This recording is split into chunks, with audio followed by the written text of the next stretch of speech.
రాజకీయాల్లో అనేక సవాళ్ళు ఎదురవుతుంటాయి. విమర్శలు, ప్రతి విమర్శలు కామన్, ఆరోపణలు కూడా కామన్. ఒక సైడ్ నుంచి ఆరోపణలు వస్తే ఇంకో సైడ్ నుంచి కౌంటర్లు కూడా ఇస్తూ ఉంటారు.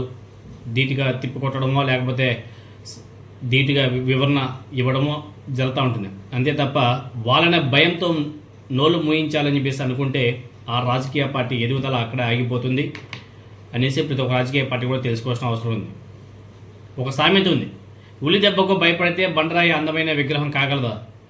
కోట్లాది మంది భక్తులు పూజల్ని అందుకోగలదా? అలాగే బంగారం నిప్పు సెగ వద్దనుకుంటే అందమైన ఆభరణంగా ఎప్పటికీ తయారు కాలేదు. అసలు మనిషి అన్నవాడు కష్ట నష్టాలకు భయపడితే ఎప్పటికీ కూడా ఎదగలేడు. జీవితం అంటేనే ఉగాది పచ్చడి లాంటిది. కష్టాలు ఉంటాయి, నష్టాలు ఉంటాయి, ప్రేమ, అభిమానం, ద్వేషాలు, విద్వేషాలు చాలా ఉంటాయి. పెద్దలు ఊరిగా చెప్పలే ఇవన్నీ కూడా. కష్టం అంటే ఏంటో తెలిస్తేనే కదా సుఖం విలువ తెలుస్తుంది. నష్టం గురించి తెలిస్తేనే కదా లాభం అనుభవంలో కూడా వస్తుంది. స్వర్గం, నరకం, అదేవిధంగా మంచి, చెడు, ఇలా ఎన్నైనా సరే ఉదాహరణగా మనంతా కూడా చెప్పుకోవచ్చు. ఒకటి వద్దనుకుంటే మరొకటి ఎప్పటికీ అనుభవంలోకి రాదు. అందుకే పిల్లలకు కూడా జీవిత పాఠాలు నేర్పాలని చెప్పేసి చాలామంది కూడా చెప్తూ ఉంటారు. ఇక రాజకీయ విషయానికి వస్తే అమిత్ షా గారు పవన్ కళ్యాణ్ భేటీ మీద ప్రొఫెసర్ నాగేశ్వరరావు గారు ఏపీ రాజకీయాల్లో తీవ్ర దుమారమే లేపాడు. నిజానికి ఈ కామెంట్స్లో పవన్ కళ్యాణ్ని కించపరిచే మాటలు ఏవి కూడా లేవు. రాజకీయాల్లో ఎలాంటి స్నేహాలు ఉంటాయి, మనం ఎలా ఉండాలో పవన్కి అమిత్ షా హితబోధ చేసినట్టు ప్రొఫెసర్ నాగేశ్వరరావు గారు ఒక మీడియాలో వెల్లడించడం జరిగింది. అయితే ఆయన కామెంట్స్ జనసేన, తెలుగుదేశం పార్టీ నాయకులకు తీవ్రమైనటువంటి కోపం తెప్పించేట్టుగా ఉంది. జగన్ని లాంగ్ టర్మ్ ఫ్రెండ్ అనడం వరకు ఇబ్బంది లేదు, కానీ చంద్రబాబు నాయుడు గారిని ఇన్స్టెంట్ ఫ్రెండ్ అనేసి అమిత్ షా చెప్పాడు అనేసి అనడం మీద పెద్ద ఎత్తున అభ్యంతరం అయితే వ్యక్తమవుతుంది. చివరికి ప్రొఫెసర్ నాగేశ్వరరావు గారి మీద కేసుల వరకు వ్యవహారం వెళ్ళిపోయింది. ఈ తలనొప్పి తనకెందుకు అనేసి అనుకున్నాడు ఏమో, కానీ ప్రొఫెసర్ నాగేశ్వరరావు గారు మ్యాటర్ డైవర్ట్ కాకూడదని చెప్పేసి ఆయన తన మాటల్ని వెనక్కి తీసుకుంటున్నట్లు బిగ్ టీవీలోనే ఎక్కడో ప్రకటించడం కూడా జరిగింది. సో ఈ సందర్భంగా నెటిజన్ల నుంచి ఒక ప్రశ్న అయితే గట్టిగా సోషల్ మీడియాలో ఎదురవుతుంది. వైఎస్ఆర్ కాంగ్రెస్ పార్టీ హయాంలో, వైసీపీ ప్రభుత్వంలో ఉన్నప్పుడు, అధికారంలో ఉన్నప్పుడు 30,000 మంది అమ్మాయిలు అపహరణకు గురయ్యారు. ఈ విషయాన్ని కేంద్ర నిఘా వర్గాలు చెప్పినట్టు పవన్ కళ్యాణ్ గారు ఆరోపించడాన్ని నెటిజన్లందరూ కూడా, వైసీపీ నాయకులందరూ కూడా, వైసీపీ కార్యకర్తలందరూ కూడా గుర్తు చేస్తున్నారు.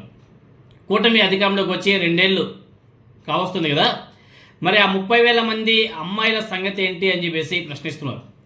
అంతేకాదు 30,000 పవన్ కళ్యాణ్ చెప్పినటువంటి 30,000 అమ్మాయిల దృశ్యం, అలాగే దాని వెనుక వాలంటీర్లో ఉన్నారనే ఆరోపణ కంటే ప్రొఫెసర్ నాగేశ్వరరావు గారి కామెంట్స్ ఏమంత ప్రమాదకరం ఏదైతే కాదు. పవన్ కళ్యాణ్ గారు 30,000 మంది మహిళలు అదృశ్యమయ్యారు అని చెప్పేసి మాట్లాడాడు. దానికన్నా ఇది చాలా డేంజరస్. సో ప్రొఫెసర్ నాగేశ్వరరావు గారు తన మాటల్ని వెనక్కి తీసుకున్నంత మాత్రాన ఇప్పటి వరకు వెల్లడించినటువంటి అభిప్రాయాలు మారిపోవు కదా. జనంలోకి వెళ్ళాల్సినటువంటి మెసేజ్ ఆల్రెడీ వెళ్ళిపోయింది, సీరియస్గా డెప్త్గా వెళ్ళిపోయింది. సో ఆయన కామెంట్స్ మీద ఎవరి అభిప్రాయాలు వాళ్ళు ఉంటాయి. అయితే ప్రొఫెసర్ నాగేశ్వరరావు గారిని వ్యక్తిగతంగా తోలనాడడం ఆశ్చర్యం కలిగిస్తుంది. అసలు తెలుగుదేశం పార్టీ సోషల్ మీడియాలో అయితే ఆయన పేటీఎం అని చెప్పేసి మాట్లాడుతున్నారు.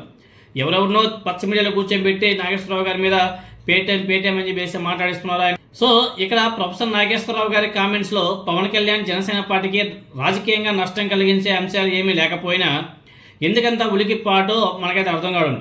ఒకవేళ ఏదైనా ఉందని అనుకుందాం, దాన్ని సమర్థవంతంగా టెక్నికల్గా తిప్పి కొట్టాలి. అంతేగాని కేసులు, వ్యక్తిగత దూషణల వరకు దిగడం ద్వారా జనసేన పార్టీ ఎలాంటి మెసేజ్ పంపాలని చెప్పేసి అనుకుంటుందో ఇంకా ఆ పార్టీకే తెలియాలి. అదేవిధంగా టీడీపీ కూడా.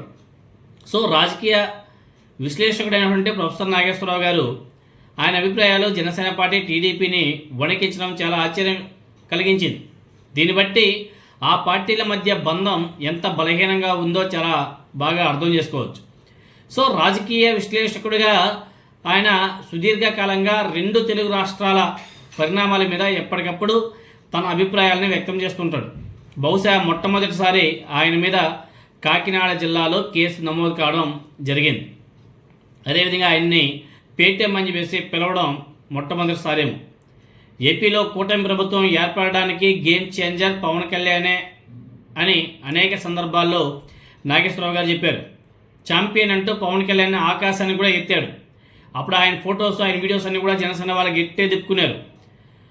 అప్పుడు ఎవరు కూడా ఆయన్ను సత్కరించలేదు. కానీ కేంద్ర మంత్రి భేటీలో ఇలా జరిగిందని చెప్పగానే ఆయన మీద తీవ్ర స్థాయిలో దాడి, కేసులు, ఏపీలో కూటమి పాలన ఏ దిశలో పయనిస్తుందో అర్థం చేసుకోవడానికి ప్రొఫెసర్ నాగేశ్వరరావు గారి ఉదంతం ఒకటనేసి, ఇది ఒక కేసు అనేసి, ఒక స్టడీ అనేసి తెలుసుకోవాలి.